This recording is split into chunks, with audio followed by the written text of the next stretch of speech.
যেই মানুষগুলো ঈমান আনবে আল্লাহর উপরে, যেই মানুষগুলো আমলে সালেহ করবে, যেই মানুষগুলো সত্য কথা বলবে, নবী গো আপনি তাদেরকে জানায় দেন, নবী আপনি তাদেরকে জানায় দেন, এই মানুষগুলোকে আমি আল্লাহ খসারাত থেকে হেফাজত করব। সুবহানাল্লাহ।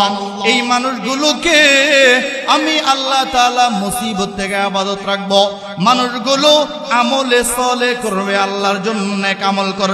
বান্দা জমিনে থাইকা দৈনিক যদি 100 বার পরে 100 বার পরে 100 বার পরে লা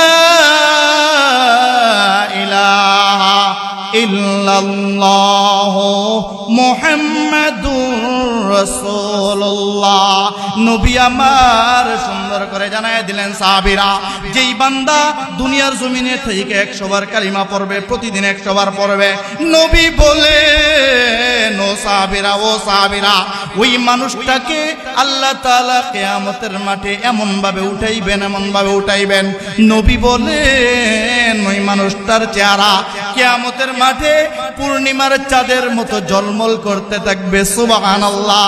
যেই মানুষগুলো দৈনিক 100 বার কালিমা পড়বে, বলেন কয়বার? যেই মানুষগুলো দৈনিক 100 বার কালিমা পড়বে, 100 বার কালিমা পড়ব, নবী বলেন ও সাহাবীরা এই মানুষটাকে আল্লাহ কিয়ামতের মাঠে এমন ভাবে উঠাইব, তার চেহারাটা ঝলমল করতে থাকবো। দুনিয়ার সব মানুষ কিয়ামতের মাঠে সব মানুষ দেখে ওই বান্দাকে দেখলে চিনে ফেলবে। এটা তো আল মদিনার আব্দুল্লাহ দৈনিক কালিমা 100 বার পড়ত। এটা তো আলমিনার আব্দুল করিম দৈনিক 100 বার কালিমা পড়ত। এটা তো অমুক মসজিদের মুসল্লি দৈনিক 100 বার কালিমা পড়ত, 100 বার কালিমা পড়ত।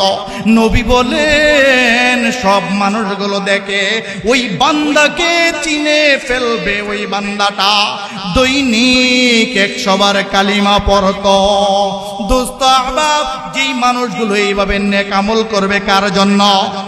বলেন না, নেক আমল করবে কার জন্য? দুনিয়ার কোন মানুষকে দেখানোর জন্য নামাজ পড়বে না।